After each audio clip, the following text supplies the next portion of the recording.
तकरीबन क्या विजिट किया 2007 में? हाँ जी, 1.5 माह में रहा था, अपनी वालदा के साथ गया था ज़िला मुज़फ़्फ़रनगर यूपी। भाभी टीचर थी तो मैं उनके साथ स्कूल में जाना हुआ।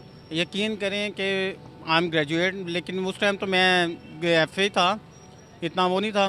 तो सर मैं एक बच्ची का मुकाबला नहीं कर पाया था जितनी उसकी हाईली इंग्लिश थी। अच्छा, मैं, हालांकि लोग नहीं बताते अपनी बात कितने को। साल की होगी बच्ची?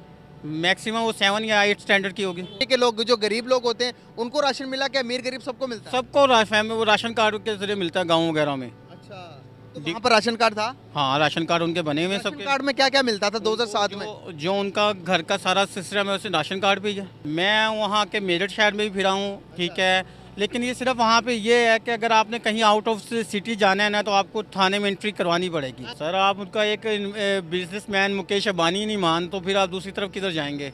आपके मुल्क में भी बड़े से बड़ा बिजनेसमैन पड़ा है, क्या वो मुल्क के साथ सिंसियर है? बिल्कुल सही बात है, ये बहुत बड़ा सवाल है निशान। ठीक है, वो अपने मुल्क के साथ सिंसियर हैं, वो अपनी जीडीपी के लिए तरक्की कर रहे हैं, वो अपने आईटी के लिए तरक्की कर रहे हैं, वो अपने बच्चों के लिए अपना फ्यूचर इस्टेब्लिश कर रहे हैं। आपने अपने ननियाल को कहा हो कि भाई आप इंडिया छोड़कर पाकिस्तान आ जाओ, तो क्या उन्होंने कभी आपकी बात के? नहीं, वो कहते हैं हम तो खुशहाल हैं, अच्छा, कोई सवाल ही नहीं पैदा होते रहा। क्यों खुशहाल होने की कभी ये नहीं कहा कि भाई वो तो इंडियंस है, वो तो यहाँ पर तो हिंदू रहते हैं? यहाँ से ज़्यादा इस्लाम वहाँ पे है। हमारे पास ने 2007 में विज़िट किया था ना, यकीन करें मैं कहता हूँ मेरी लाइफ का बहुत अच्छा, ठीक है। फिर उसके बाद मैंने जी तकरीबन क्या विजिट किया 2007 में? हाँ जी, 1.5 माह में रहा था, अपनी वालदा के साथ गया था ज़िला मुज़फ़्फ़रनगर यूपी, अच्छा, ठीक है। ऐसा कंडीशन देखा यहाँ पर तो हमारे लोग, हमारे मीडिया एज अ पाकिस्तानी अगर कहेंगे कि भाई अगर हमने खुद ये सोचा है, ये समझते हैं मीडिया को देख देख के कि वहाँ पर तो मुसलमान बाहर निकलते साथ ही कत्ल कर देते हैं। आपने ये सारी चीज़ नहीं सर, कुछ भी है, सिर्फ वो एक थर्ड पार्टी होता है उधर। तसादत बोला किस लिए होते हैं?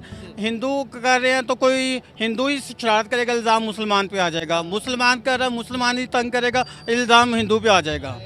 ये सच्चाई है असल में। ठीक है सर, मैंने वहाँ पे 1.5 माह रहा था। 1.5 माह एक बड़ा टाइम होता है, कोई वीक नहीं है। कहाँ कहाँ विजिट किया? मैं वहाँ के मेरठ शहर में भी फिरा हूँ, ठीक है, लेकिन ये सिर्फ वहाँ पे ये है कि अगर आपने कहीं आउट ऑफ सिटी जाना है ना तो आपको थाने में एंट्री करवानी पड़ेगी। Pakistani as Pakistani as a Pakistani आपको करवानी पड़ेगी। अगर नहीं करवाते तो फिर जाहिर सी बात है, जो कोई टेररिज्म है, फसादात है, उसमें आपको इंक्लूड तो वो करेंगे। बिल्कुल सही। आपका पार्ट भी मानेंगे। वो कैसे देखते हैं कि जब एक सिटी से दूसरी सिटी जा रहे थे तो कन्वेंस कैसी थी, डेवलपमेंट कैसी थी, वहाँ के लोगों की 2007 के अंदर कैसी कन्वर्सेशन थी, इंग्लिश में वो कैसे थे, पढ़े लिखे थे या नहीं थे, हमारी तरह थे? मेरी भाभी टीचर थी तो मैं उनके साथ स्कूल में जाना हुआ।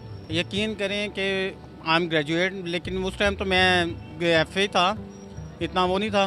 तो सर मैं एक बच्ची का मुकाबला नहीं कर पाया था जितनी उसकी हाईली इंग्लिश थी। अच्छा, मैं, हालांकि लोग नहीं बताते अपनी बात कितने को। साल की होगी बच्ची? मैक्सिमम वो 7 या 8 स्टैंडर्ड की होगी। मैं 7-8 साल की बच्ची इंग्लिश मतलब कि एक पाकिस्तानी नहीं पूरा आ रहा आई एम था। नॉट सर्वाइव, मैं नहीं कर पाया उसे कंप्लीट। मैं ये बंदे लोग अपनी शर्म की वजह से नहीं बताते, मैं बताता हूँ कि उन्होंने बहुत तरक्की की है सर। उनका सारा सिस्टम राशन पानी आप देखेंगे कार्ड पे चलता है। हाँ, एक फैमिली मेम्बर ऐड होता है तो उसका इंक्रीज होता है। यहाँ पे आपको कोई चीज़ मिलती है? राशन कार्ड वहाँ पे चलता है? या राशन कार्ड चलता है। तो आपके जो सिस्टर है उनका भी बना हुआ है? मेरा हमाम ठाकुर है ना, मेरा कज़न एमएलए है। अच्छा, मतलब जो निचले तबके के लोग, जो गरीब लोग होते हैं उनको राशन मिला क्या? अमीर गरीब सबको मिलता है? सबको फैमिली वो राशन कार्ड के जरिए मिलता है गाँव वगैरह में। अच्छा, तो वहाँ पर राशन कार्ड था? हाँ, राशन कार्ड उनके बने हुए हैं राशन सबके। कार्ड में क्या क्या मिलता था 2007 में? जो उनका घर का सारा सिस्टम है उसे राशन कार्ड पे ही है। अच्छा, हर चीज़ उसकी राशन कार्ड पे है। तो यहाँ पर राशन कार्ड का कोई कॉन्सेप्ट है हमारे मुल्क में? और सर यहाँ पे पहले आप तो राज्य सही बात। पहले आप तो राज्य हैं, फिर ही किसी को खिलाएंगे ना। यार कैसे देखते हो जब एक ही मुल्क में एक ही टाइम के अंदर दो मुल्क आज़ाद होने वाले, एक कहाँ चला गया, दूसरा कहाँ चला गया, जब आप वहाँ पर देखकर 2007 के अंदर उनकी डेवलपमेंट देखकर क्या दुख होता था कि यार काश हमारे में भी ऐसा होता? मुंबई के एक सीएम का बयान है, या पता नहीं किसी और का, कि 2025 तक पूरे मुंबई में कोई मकान कच्चा नहीं रहेगा। 2025 तक अगर कोई मकान वहाँ पर कच्चा नहीं रहेगा? अरे यार क्या बात कर रहे हो यार। कितनी बड़ा मुल्क है, 1.5 अरब का मुल्क है वो, छोटा मोटा कंट्री नहीं है। हाँ, बिल्कुल सही। छोटा मोटा वो वो कंट्री संभाला जा रहा है, वो 1.5 संभाला करोड़ जा रहा है। से 22 करोड़ नहीं संभाले जा रहे। सर जब हम खाएंगे और कमाने की जगह हम तो उम्रा के अयाशी की भुगतान भुगत रहे हैं। बिल्कुल सही बात है। क्या कभी आपने अपने ननियाल को कहा हो कि भाई आप इंडिया छोड़कर पाकिस्तान आ जाओ, तो क्या उन्होंने कभी आपकी बात के? नहीं, वो कहते हैं हम तो खुशहाल हैं, अच्छा, कोई सवाल ही नहीं पैदा होते रहा है। क्यों खुशहाल होने की कभी ये नहीं कहा कि भाई वो तो इंडियंस है, वो तो यहाँ पर तो हिंदू रहते हैं, यहाँ से ज़्यादा इस्लाम वहाँ पे है। ना करें आप? मैं दावे से आपका ये जो डॉक्टर जाकिर नाइक है, आप देख लें, मेरे कज़न की वहाँ पे ना डेथ हो गई suddenly by chance road accident में। यकीन करें कि मैंने उस चीज़ में ये मैं महसूस किया कि ना मौलवी साहब आए, बयान दिया और चले गए, ना उसने कुछ खाया ना उसने कुछ पिया। यहाँ तक जब तक हम वो उनके हलवे जलवे का इंतज़ाम ना करें तो वो आते ही नहीं हैं, जब तक उनकी मुट्ठी ना बंद करें तो वो आते ही नहीं हैं। तो फिर इस्लाम यहाँ ज़्यादा हुआ कि वहाँ पे हुआ? वहाँ पर ज़्यादा हुआ यार। मैं उन लोगों को बताना चाहूँगा, ये चश्मदीद गवाह हैं जो इंडिया होकर आए हैं, जो वहाँ पर कहते हैं कि भाई इस्लाम को रहने नहीं दिया जाता, मस्जिदें गिराई जाती हैं। मस्जिदें गिराने के वजह क्या कॉन्सेप्ट है यहाँ पर? तो हर बंदा कहते हैं शर मैंने बताया ना पहले, शर पसंद बंदे अनासिर होते हैं, हर जगह होते हैं, हर जगह पे होते हैं, बिल्कुल सही कहा। ठीक है, होते हैं। कहीं वो मेजॉरिटी में ज़्यादा होते हैं और कहीं वो लोएस्ट में थोड़े होते हैं।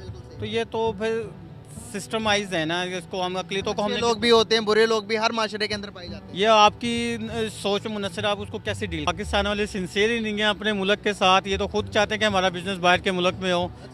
ये तो अपने मुल्क में बिजनेस नहीं करना चाहते, आपको मुझसे ज़्यादा बेहतर पता होगा। इंडिया के आप चेक कर सकते हैं कि सर उनके लोग उनकी तरक्की कहाँ से कर ले। आईटी का ले लें, किसी भी प्रोफेशन पे देख लें, अब उन्होंने 60% ईंधन उन्होंने अपनी गाड़ियाँ जो ना 60% उस पर ले आए हैं इलेक्ट्रिक पे, और 40% उनका जो ईंधन है ना वो सिर्फ बचत आ रही है। तो सर देखें वो मेहनत कर रहे हैं ना, हम सिर्फ क्या रह गए हैं, सिर्फ हम चीखने और पुकारने में रह गए हैं, ठीक है तो क्या इस बात पे जी जी जी कंप्लीट करें, मैं बताऊं। सर। फिर उसके बाद देखें ना, जो भी अपने मुल्क के साथ अब सिंसियर होगा, वो कोई भी कंट्री हो, वो कामयाब होगा, वो तरक्की करेगा। आप देख लें सहरा था दुबई को, और आज देखें दुनिया का इंटरनेशनल लेवल बन गया है। हर मुल्क की फ़्लाइट वहाँ पे लैंडिंग करती है कि नहीं करती, ठीक है। फिर उसके बाद एक वो सहरा से उठ के उसने कहाँ से सफ़र किया है, उसको पहली परवाज़ देने वाले हम हैं, बिल्कुल सही बात है। ठीक है। कैसे देखते हैं आज हमारी मीडिया यहाँ पर बैठकर रो रही है कि भाई दुबई को चाहिए, यूएई को चाहिए कि पाकिस्तान के साथ मिलकर काम करे, इंडिया के साथ नहीं करना चाहिए। क्या लगता है कि आपको दुनिया अभी आइडियोलॉजी बेस पर रहती है, रिलीजन बेस पे, कि भाई उसने ये किया तो हम ये नहीं करेंगे? आपको नहीं लगता कि दुनिया अभी मफादात पे हो गई है, अपने रिलीजन, अपने अवाम की सोचती है, अपने मुल्क को सोचती है, अपना सोचती है कि भाई हम किस तरह डेवलप करें? क्या ये चीज़ें रह गई हैं जो हम लेके चल रहे अभी तक? सर हम बहुत पीछे हैं, बैकवर्ड। अभी हम 90 के दौर में चल रहे हैं, जी और जबकि 2023 आ गया, अभी तक 24 आ गया, हम अभी तक पीछे चल रहे हैं। देखें, जिसको जहाँ से मफाद मिलता है ना, वो उधर ही डेवलप करता है, उधर ही लॉन्च करता है, उधर ही अपनी इन्वेस्टमेंट करता है, ठीक है।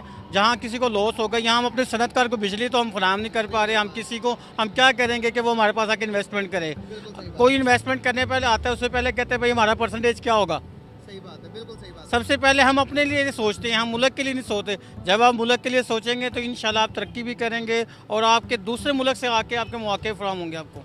गुजरात के अंदर सिलिकॉन वैली बन रही है, जिसके अंदर टोटली जितने भी आपने देखा होगा कि जो आईटी हब बनाने जा रहा है दुबई, उसको इंडिया के अंदर नरेंद्र मोदी अपने मुल्क को किस तरह से वो बाहर से इन्वेस्टमेंट लेके आ रहा। G20 वहाँ पर हुई, वर्ल्ड कप वहाँ पर खेला गया, दुबई वहाँ पर, दुबई के बड़े बड़े शेख, और अभी आपको पता है कि ये इवेंट करवा रहे हैं। इवेंट से पहले ही तकरीबन 86 बिलियन डॉलर्स की इन्वेस्टमेंट उस शहर के अंदर चली गई है। और अगर मैं आपको बताऊं, पाकिस्तान की टोटल जीडीपी इस टाइम, पाकिस्तान के टोटल फॉरेन रिजर्व कितने हैं? तो 5 या 6 बिलियन डॉलर्स के हैं, इससे ज़्यादा नहीं है। इससे ज़्यादा नहीं है। तो आप देखें एक सिटी के अंदर वो इन्वेस्टमेंट कितनी लेके जा रहा बंदा, कैसा अपने मुल्क के साथ लॉयल है वो। सर आप उनका एक बिजनेसमैन मुकेश अंबानी नहीं मान, तो फिर आप दूसरी तरफ किधर जाएंगे? आपके मुल्क में भी बड़े से बड़ा बिजनेसमैन पड़ा है, क्या वो मुल्क के साथ सिंसियर है? बिल्कुल सही बात है, ये बहुत बड़ा सवाल है निशान है। ठीक है, वो अपने मुल्क के साथ सिंसियर हैं, वो अपनी जीडीपी के लिए तरक्की कर रहे हैं, वो अपने आईटी के लिए तरक्की कर रहे हैं, वो अपने बच्चों के लिए अपना फ्यूचर